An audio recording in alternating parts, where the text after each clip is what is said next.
All right, so Griffin of Might submitted a homebrew to 40K Theories for his 40K homebrew of the week, and he decided to feature it. Now, Griffin of Might has been on the channel quite a bit. You probably heard him as the voice of Mortarion, and his chapter is called the Heralds of Guilliman. And yeah, we're going to check this out. It was the homebrew of the week for episode 260 for 40K Theories. But basically, he was excited about it. He wanted to let me know, and I decided I was going to go ahead and check it out. Here we go.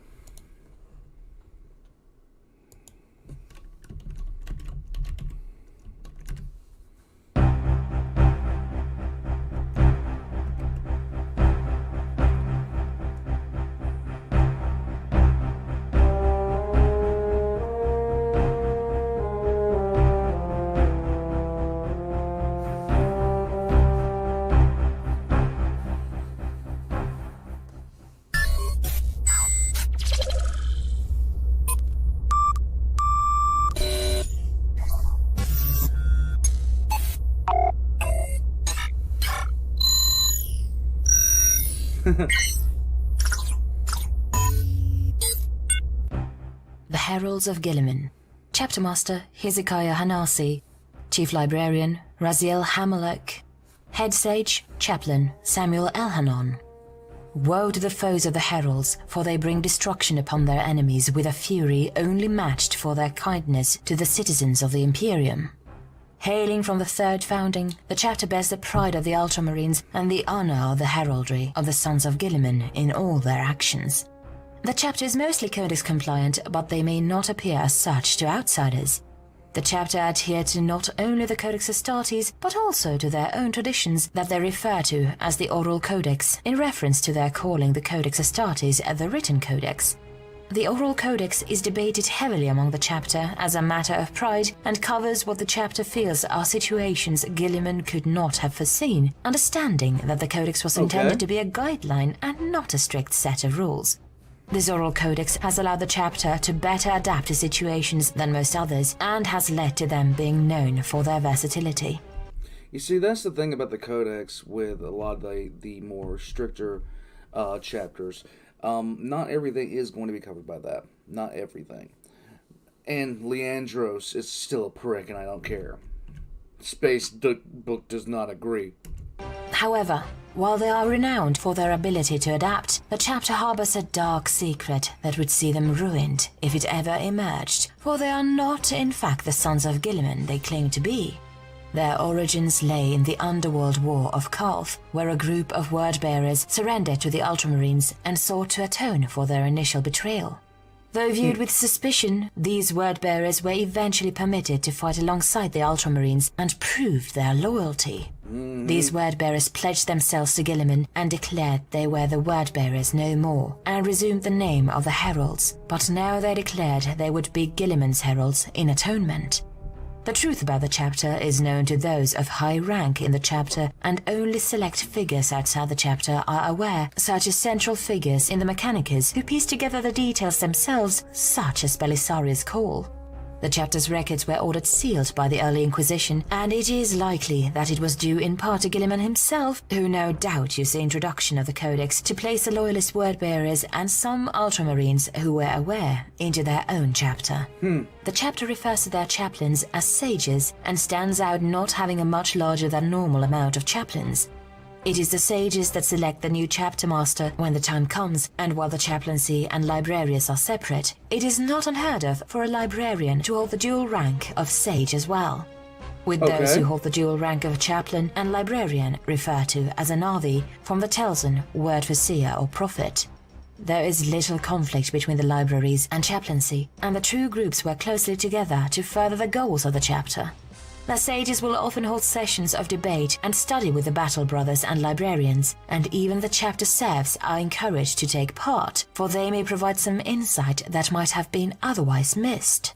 The chapter has made their home on the world of Telson, a world that does not fit classification well. The world is home to mostly brutal deserts that would mark it as a death world, but the few bodies of water on the planet also serve as the location of cities that are closer to those seen on civilized worlds.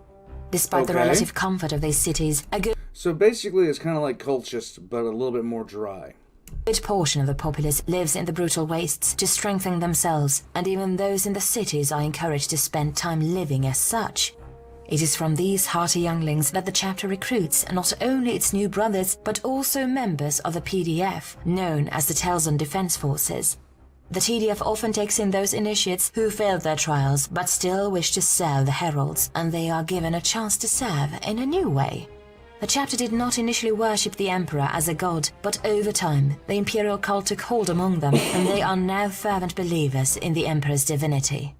Hanok, the oldest dreadnought among the chapter and formerly the second chapter master, has felt dismay at the turn to religion among the chapter, noting that this led to ruin for their predecessors.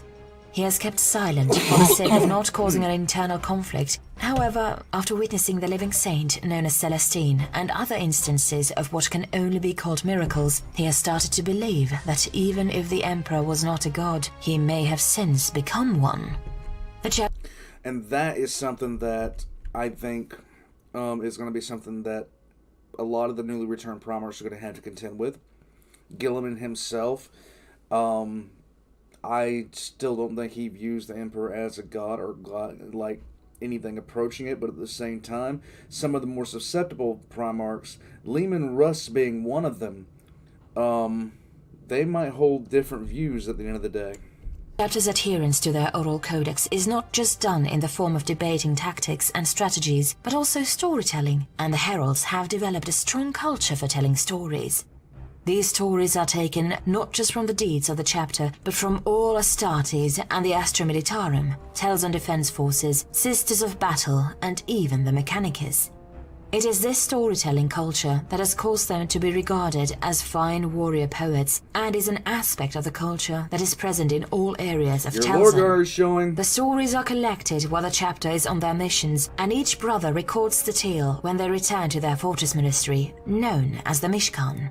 Telson is home to 7 main land animals and multiple forms of avian life. These include the Osnaya, an enormous bird-like creature that lives in the wastes, and a single one will attack large groups of humans on its own, proving to be a threat. Part of the trial for the initiates is to bring back the skins of 2 Osnayas, while another involves hunting the many-winged razor-edged Atalev, a vicious predator that often attacks the many land animals, all of which serve as livestock for the people of Telson. The waters are not fully safe either, as the Leviathan are the enormous crotted whales that will attack ships. Still, the people will fight against these creatures, as they are a hardy people and refuse to be cowed. Besides, these conflicts make for good stories, and the greatest warrior poets will have their words live on.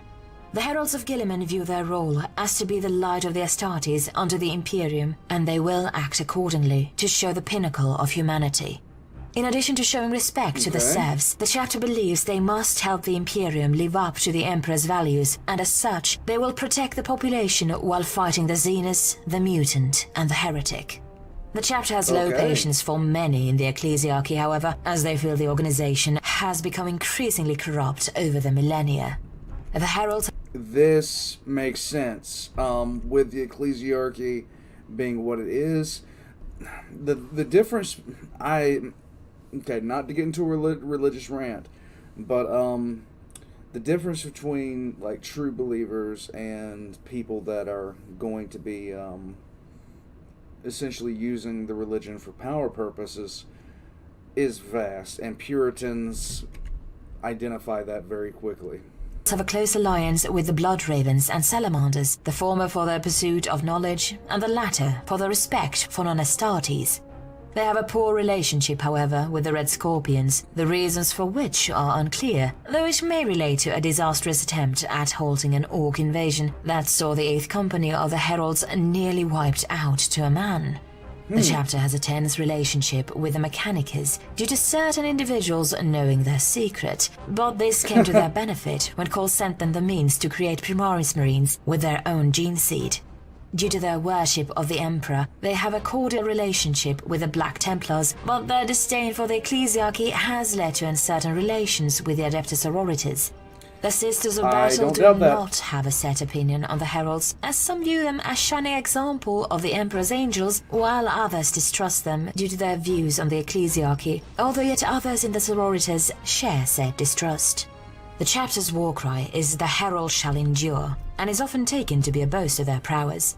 In truth, however, the war cry is their way of saying they are the last true loyal remnant of the Wordbearers, at least to their knowledge, and they shall keep their original legacy alive. The chapter's most prized relic, known as the Banner of the Underworld, epitomizes this idea.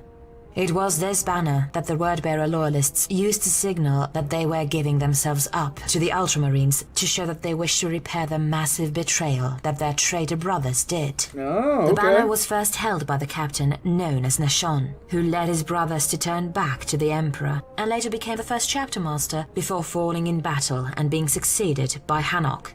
Hanok holds the title of Ancient of Tales, and all chapter masters must meet with him when ascending to the role. Hanok is presented with a scroll containing the deeds and acts the new chapter master has done and witnessed, and to prove they are worthy of the role. As he has held this role for millennia since his internment, his sarcophagus is adorned with many scrolls marking the many brothers of the chapter to have held the position. The chapter I like that. I like that little detail. has a unique genetic flaw dating back to their times as a chapter of the Name in the Wordbearers, where they took heavy losses in battle and were forced to replenish their ranks quickly. The genetic flaw is a mental flaw known as a scaling, where the mentality of a herald's mind does a complete about-face and turns everything from morality off and puts everything that one knows at the moment into consideration, forcing them to reassess their position and thoughts. Okay. The chapter of the Name were instantly turned from the side of Lorgar to the side of the Imperium due to the scaling, causing them to reject Lorgar and view the Imperium as the lesser of two evils. The Heralds view the Imperium as a necessity and will fight for it, but the scaling makes them critical of aspects of the Imperium that fall short of their expectations, such as the ecclesiarchy. Oh, yeah. The chapter is even known to abandon their allies should they fall short of expectations or carry out actions the chapter views as unbecoming of Astartes. Wow. Even with this, the chapter is well regarded among their peers, but have developed a reputation for being single-minded as well when it comes to certain enemies.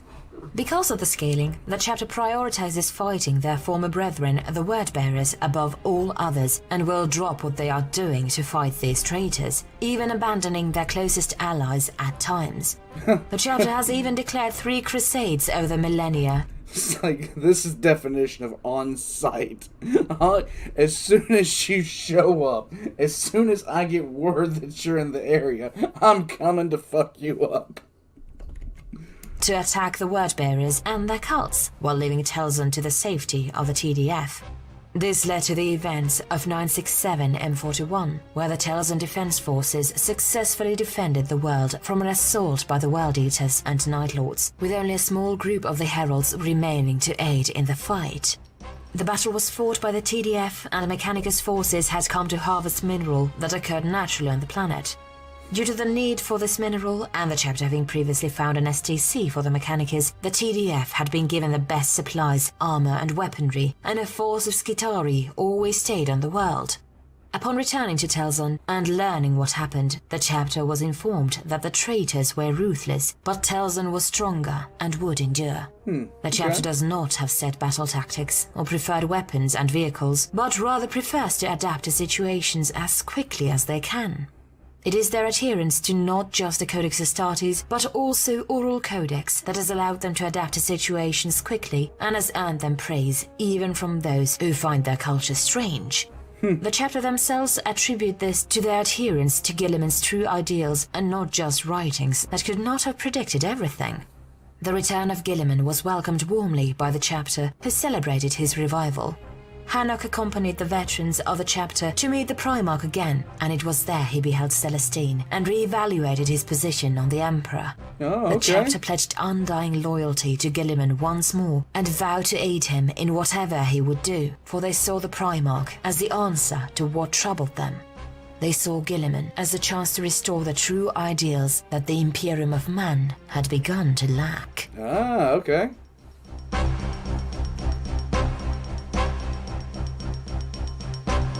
Nice. Alright, so that was GryphonofMight's Homebrew chapter, the Heralds of Guilliman. Now, he talked to me a good amount about this. That's why I didn't stop it, because in a couple of cases, because I already knew some things were going to be coming. We talked about some of the things that he was going to employ. I gave him some feedback on it. It's nice to see it out there now. But that is the Heralds of Guilliman, which is a homebrew chapter of loyalist word bearers that came from the Battle of Calth. In any case, congrats for getting on for the homebrew of the week, Griffin. And I'm pretty sure you're going to be messaging me about it later, so we'll talk about it in a little bit, I'm guessing. Aside from all that, I have a live stream coming up today. I'm thinking I'm going to start at about 2:30. It's going to be Halo 2. Either 2:30, 3 o'clock, one of the two. I'm not sure yet. But it's going to be Halo 2, and I'll be getting on that pretty soon. So I'll catch you guys then. See you next time. God, why am I I'm an idiot.